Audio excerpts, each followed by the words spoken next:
Why do I think Kaido will join the Grand Fleet? Now, I did have to do a lot of research for this video. This is something that I've been thinking about for a while now. I had wanted to make this video pretty much since we had got Kaido's flashback.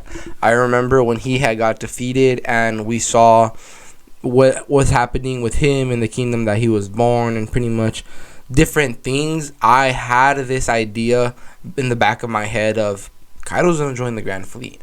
And so what I want to pretty much do in this video is talk to you guys about that. I want to explain how I came to my conclusion, how I did my research, and why I do believe that Kaido will join the Grand Fleet inevitably.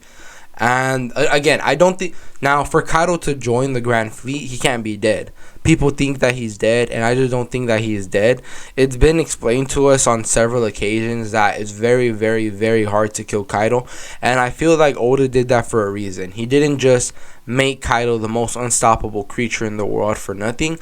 I feel like there is purpose to Oda's madness, and throughout this video, I pretty much just want to break down to y'all what I thought, what I was thinking, and why I now believe this more than ever, pretty much, that Kaido will join the Grand Fleet. Now, I'm not gonna lie, like I had said, I have been wanting to do this video for a while now, but I felt like I was just grasping at straws. I felt that I wasn't going to be able to find what I was looking for, and this video was going to be a waste. I was going to do a lot of research for nothing. However, I did something that nothing inspired this. The only thing that made me want to do this was I believe it was like chapter 1049 where Kaido was actually defeated and we got the flashback. That flashback was the pivotal thing to me being like, I think Kaido's going to join the Grand Fleet. For some reason, that flashback was it. Now, I haven't seen people talk about this theory. I am the first person who is presenting it as far as I know, as far as, you know, I've seen around the YouTube One Piece community.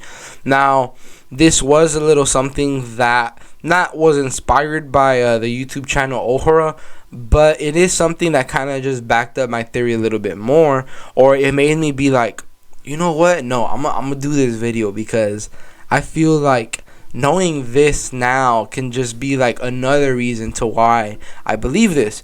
And so the video was the theory that Dragon, although he is Luffy's father, he might not be Garp's son. It is speculated around the community that Garp had a daughter, the daughter met the father of Luffy, and that pirate or that person is the son of Roxy Zebek.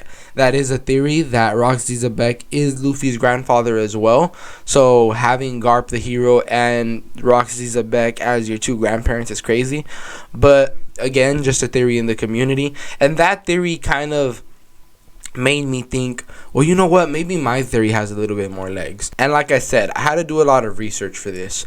There wasn't a theory that I had saw beforehand that talks about this, so everything that I had, or everything that I was thinking of, everything that I wanted info on, I had to pretty much go back to the main source, One Piece, and read the chapters, read through everything, write stuff down and all that.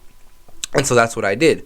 Now, to tell y'all how I broke this down, I wanted to see, or I wanted to know, who was Kaido before we had even ever met him.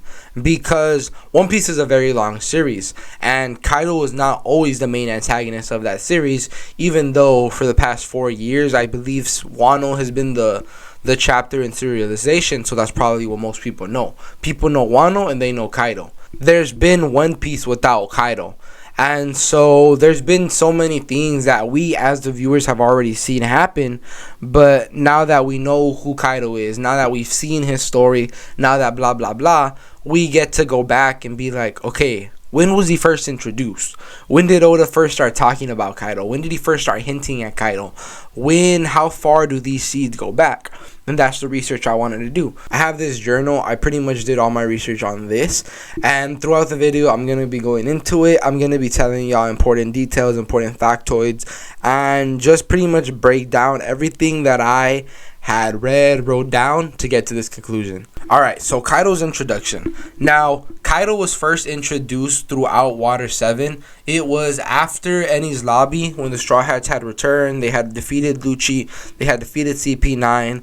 They were chilling at Galley Law, and Garp showed up. in the chapter, you can tell that Oda is trying to create the suspense of the Straw Hats are going to get captured, or pretty fast, Oda makes it known that no, that the Straw Hats aren't in danger. This is Garp the hero coming to talk to Luffy, and it's pretty much just a family chapter, let's all get together chapter, an information dump chapter, and information is dumped. Because in this chapter, chapter 432, it is when, as I stated, Garp first really announces who the Yonko are. Now, he doesn't talk about Kaido directly. He doesn't name drop Kaido directly. However, because he is directly talking about the Yonko and just how mighty they are, I did write this down as Kaido's first introduction, the first time he was ever referenced, because he is a fourth emperor. Although we didn't know that at the time, we know that now. So when Garp is talking not only about Shanks, he's talking about Kaido, he's talking about Big Mom, he's talking about Whitebeard. This is before we had really even met them. I think a few chapters after this is when we're fully introduced to Whitebeard. So the chapter goes when Garp meets Luffy, or Garp sees Luffy for the first time.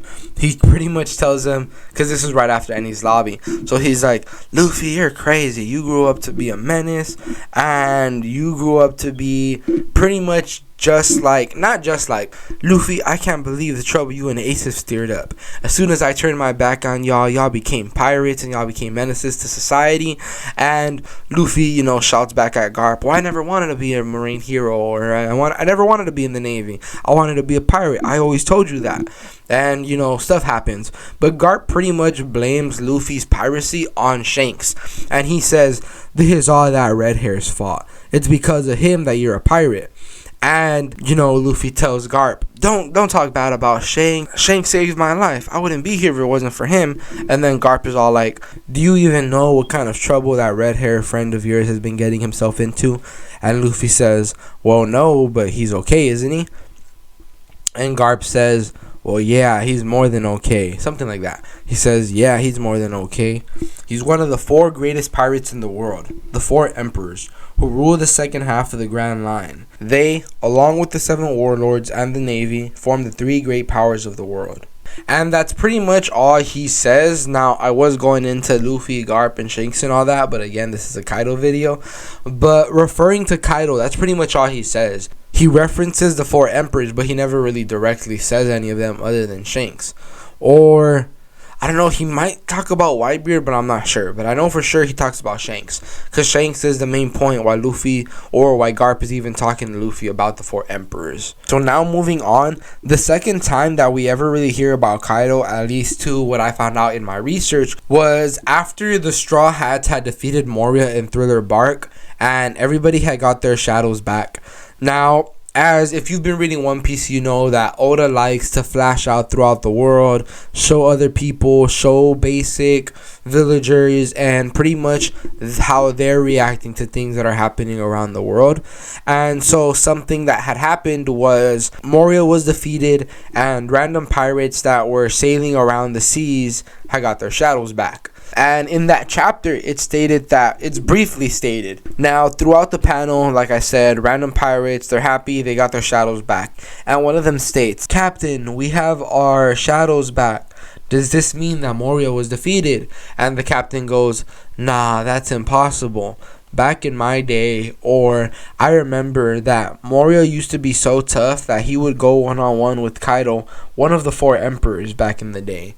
And this was interesting, not only because we had saw who Moria was throughout this chapter, because again, this is after Thriller Bark, after Moria's defeated, once everybody's getting their shadows back, and we don't know who Kaido is, but we've heard of the 4 emperors. We know that Shanks is one of them, and now we know that Kaido is one of them. And for them to state, or for Oda to directly state, Moria used to be able to go toe-to-toe with Kaido, one of the 4 emperors. So they were on the same level. Something that Oda does really well is characters, their backstory, and the history of them. Now, Moria, we obviously know, was a strong pirate, especially from what we had saw at Thriller Bark. But for him to used to have so much potential, and then this certain thing that happened in the story pretty much just changed his whole direction, pretty much changed his whole, everything he could have been, is something that shows that I mean, not only is anything possible for the better, but anything's possible for the worse.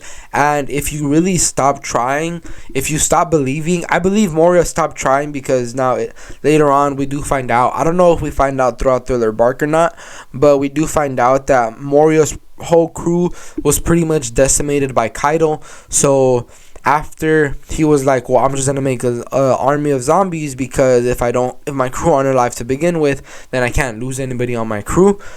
He did end up getting Absalon as well with Perona and Dr. Hogback, so you can technically say that, well, he did end up getting another crew.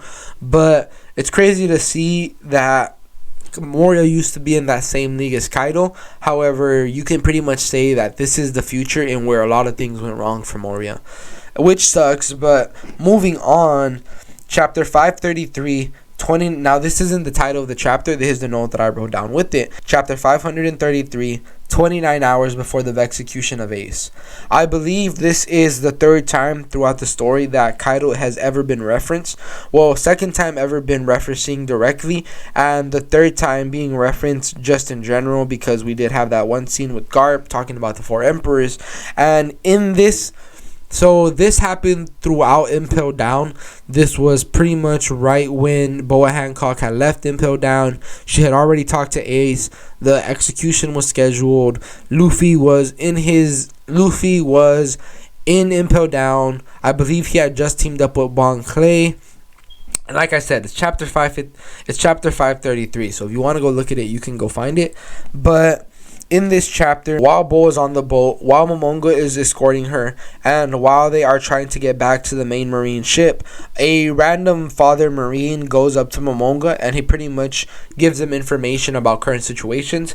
And so what the Marine tells Vice Admiral Momonga is, Vice Admiral Momonga, red-haired Shanks is reported to have interfered in Kaido's attempt to kill Whitebeard. Now, it's not stating directly whether Kaido wants to take advantage so he can kill Whitebeard, or Kaido's trying to take advantage of the Marines trying to kill Whitebeard. That's something that was left a little ambiguous. It doesn't say that Shanks and Kaido fought. I believe it says that they were in a scuffle, they were in something like that. And we never get much explanation to what happens here. It's never directly stated that they ended up fighting or that Kaido just up and left. It's honestly a lot of speculation what happens here. And I am really interested to find out what happens, but we don't know what happens. We do know that eventually Shanks is able to make it to Marineford, stop the war, and so we do assume that because he was healthy, because all of his crew is healthy, that Kaido didn't fight him, that he pretty much just left, and he left the red hair pirates alone. It's interesting to see why, especially because later on we do find out that Kaido isn't really the type to just negotiate with people. Now that is stated by law, so we don't know how true that is, but from what we do see of Kaido, it's kind of fair to say that that's true. Why Kaido was trying to take advantage of this situation, we don't know. Was he the one trying to kill Whitebeard? Maybe. Was he trying to just get himself involved in the situation so it can be a bigger war, the greatest war the world have ever seen? Maybe. Why did Shanks stop Kaido? We don't know. How did he stop Kaido? Did they fight? Did he talk to them? Did he tell him something? Shanks could have also said something like, Joy Boy will be on the battlefield, so don't interrupt, or something like that. Now that's a complete speculation. But again, one of my questions was, why did Shanks stop Kaido? Why did Kaido even go? Why Kaido even stopped? We don't know. Like I was saying, Kaido is somebody later on who is stated to not really be a negotiator. So why he negotiated with Shanks is interesting. How out of nowhere, you know, Kaido wanted to take advantage of what was going on in Marineford, and Shanks was the one that ultimately stopped that. And again, this is all just pieces of information. We did not know nothing about Kaido before Wano. So to just go back and see all of this stuff, to see the little seeds that Oda was planting, is very interesting to me. And in the way he did them just makes it sound even crazier, because that's something that should have made news around the world. Red-haired Shanks and Kaido, they're meeting up, or something's happening between them. The fact that we never hear more about this is crazy to me. But next up, we do have in chapter 668, the Straw Hat Heart Alliance. Law has a plan to take down one of the 4 emperors. And this was again in Punk Hazard, before they took down Caesar, when they made the alliance, and after kidnapping Caesar Clown. Okay, so they made the alliance before they kidnapped Caesar Clown. The whole thing was, we're gonna make the alliance. Law tells Luffy that we need to abduct Caesar Clown. To do that, one, be careful, but to defeat that certain emperor that I'm talking about, we have to follow the plan, and abducting Caesar is part of the plan. So Luffy and the Straw Hats kidnap Caesar, and then Law himself goes to destroy the Sad Factory.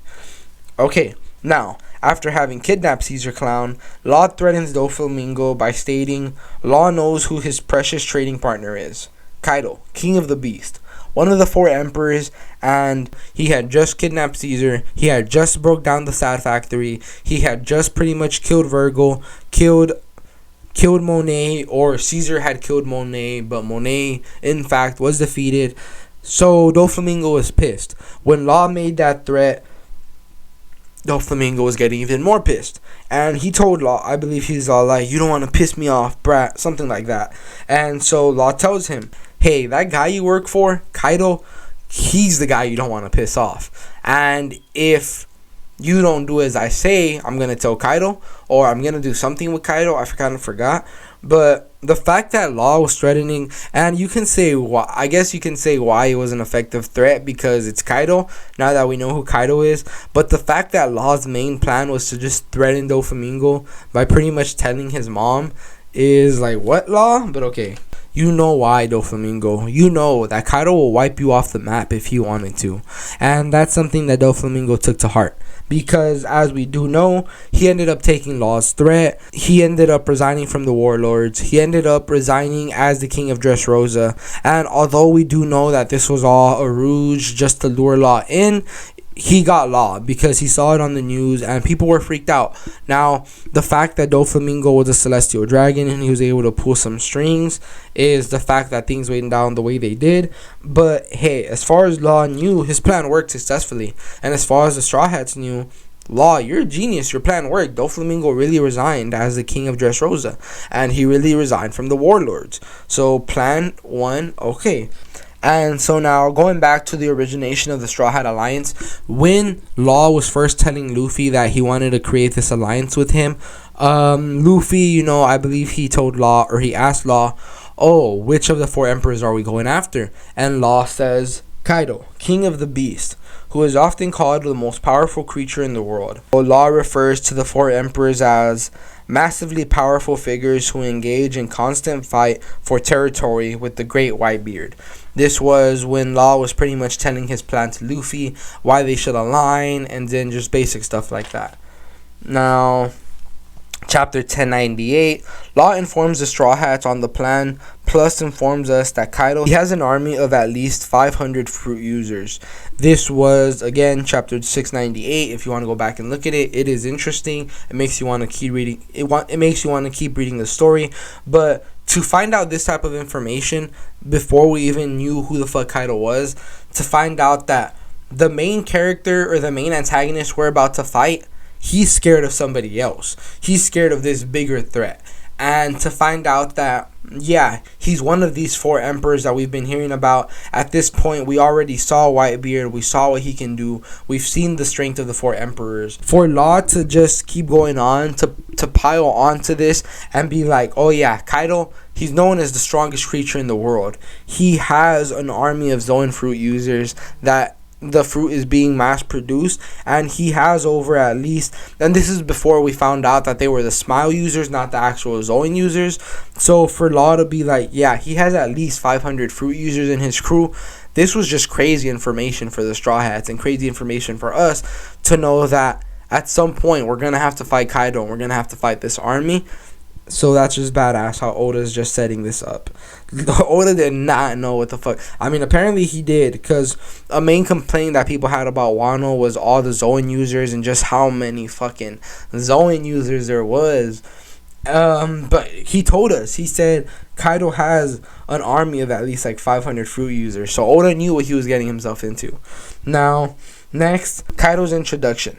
Now, this was after Dressrosa, after the defeat of Doflamingo, and it was pretty much just a random chapter. This was, like I said, one of the end chapters where we kind of get a lot of information dump. And although we weren't gonna have Kaido as the main antagonist after his introduction, we still would have to wait several more chapters, pretty much another 100 and something chapters, to even properly be introduced to Kaido.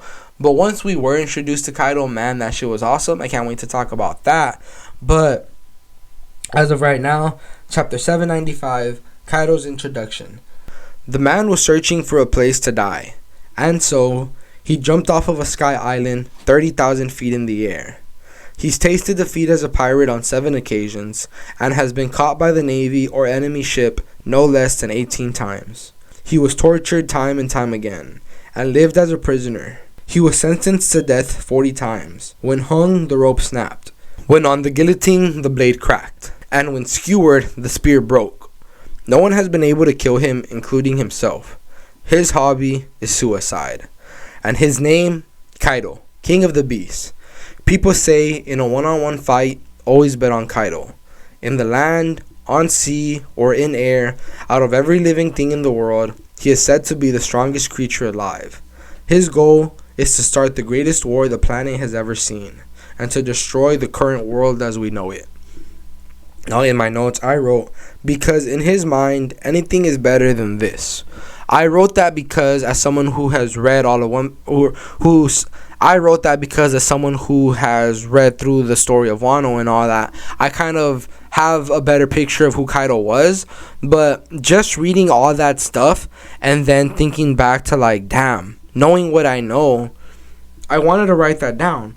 Because in his mind, anything is better than this. Anything is better than the current world that they currently live in. And we'll get to know why. And then I just wrote a note, which was go back and read Law's backstory for Dressrosa. Just because around this time was, when Law was talking to Sengoku. And they were talking about Rocinante and all that. And I was just like, damn, I want to go back and read that.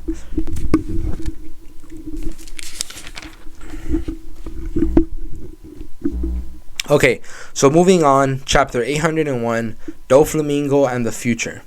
While talking to Otsuru, and again, this is after Doflamingo was captured. This was after, I believe, the Straw Hats and the Bartolomeu crew had escaped Dressrosa, and now all of the Navy were going back, and then Doflamingo was being transferred by the Navy and Otsuru. So, while talking to Otsuru, Dofi asked her who she believes will be the ones to take it all. Now that he's captured and the world is more unstable than ever, he talks about the 4 emperors, the warlords, the worst generation, and the revolutionaries, as well as a member of the D-clan. And he tells her to tell the celestial dragons that soon they'll be dragged from their lofty perch. Now, I looked up what this word, and lofty perch pretty much just means a position of great advantage, complete control over a situation. And I like Oda's vocabulary, because for Doflamingo to be like, yes, Otsuru, you tell those damn celestial dragons that soon they'll be dragged off of their lofty perches. Like, it just sounds good, like, ooh, And then he tells her, it's been 25 years since Roger was the first conqueror of the Grand Line. His rival Whitebeard sat before the throne, but never on it. But what about now? The number of pirates has swelled, but there's still just one seat, sitting empty. This is the kickoff to the greatest battle for power in the history of pirate kind. And then, whether Doflamingo's escort ship is attacked or not, I'm not too sure. I didn't keep reading. I was mainly trying to do the Kaido stuff. It wasn't. Just because later on, we do see that he is in Impel Down. So, eventually, even though his ship might have been attacked, eventually, he got to Impel Down either way. But, a little bit after this, you see, I believe, is the introduction of Jack. And they state that they're going to attack the ship, but we later on do see Doflamingo and Impel Down still, so I assume they didn't really attack it, or the attack did not go successfully, which is just another failure for Jack, which it's whatever. And that is all we got of Kaido before Wano. This was barely the little bit of things that Oda had gave us to be like, okay, this guy right here, this is somebody to watch out for. This is somebody that you should know is a major player in this world, and soon enough we're going to meet him. Who is Kaido before Wano? He is an obstacle, the strongest creature in the world, and one of the most powerful people bar none. However, he's hiding something. For someone with his resume, Kaido isn't happy. His hobby is suicide, and no matter how many times he's attempted, he's failed. In fact, if you look closer at that resume, Kaido fails often, much more than someone with his status should fail, or someone with his type of reputation. He wants to watch the current world be destroyed in hopes that he either restores it in his liking or he dies in the greatest battle the world has ever seen. But why? To find this out, we must look at his past. Who is Kaido before we even met him? Who is Kaido before Oda was giving us the little nits and crannies? Who was Kaido before this? Why is he the way he is now? And so that is pretty much where I am going to end off this video. The next video should come soon because I already have it all written down. And I guess part 3 is the one that's going to take a little bit. But yeah, this is where I'm going to end the video. This is part 1 of why Kaido joins the Grand Fleet. He's someone who's not happy. He's somebody who, like I said, he wants to watch the current world burn down, and he wants to do it either because he wants to rebuild it the way he sees the world, how it should be, or he wants to die in a great battle, which is like, why would he want that? Especially being who we know he is. He's one of the strongest people in the world. He is the strongest creature in the world. He's Kaido, king of the beast, one of the 4 emperors. He's somebody who has pretty much everything he wants in the world other than the One Piece. But why chase the One Piece if you're also chasing death, you know? And this is why now we gotta look at Kaido's past. And again, I think this is a good place to end the video. To whoever is watching this, thank you so much. I really do appreciate this. If you do like the content, like, subscribe, give me a watch. Like, subscribe, leave a comment below. Part 2 is coming. I really enjoyed making this video. I really enjoyed doing the research for this, especially because I really do like One Piece. I can read it all day for free, so the fact that I get to do this and talk about this just makes me feel happy. It makes me feel good. To whoever is watching this, if you want to do something that, if you're not gonna make money off of it, it's something that genuinely makes you feel good. And again, I'm not planning to never make money off of this. I am one day planning to have a really successful YouTube channel. So the fact that I'm able to do this and I'm able to talk about this type of stuff, and that to think one day this is just going to be my job, to be able to do all this stuff, just makes me feel good. It makes me feel like anything is possible. It makes me feel like I'm genuinely growing towards something and I'm reaching towards something. And I wish everybody would do the same. Now again, to whoever is watching this, thank you so much. Like, subscribe, leave a comment below. Let me know a One Piece theory that you've heard that you think is pretty crazy, or let me know a One Piece theory that you've thought up of, because I've seen a lot of the videos. You know, this is why I know no one's really talked about this, because I've seen the One Piece theories. I've seen the Croco Mom and a lot of stuff. So let me know an original One Piece theory that you have. And again, thank you so much. I hope you enjoy the rest of your day. I hope you have an amazing time. I hope this video helps you just want to maybe do something better for yourself. It helps you want to level up. And again, just thank you so much. Have a great rest of your day. Thank you so much. Bye.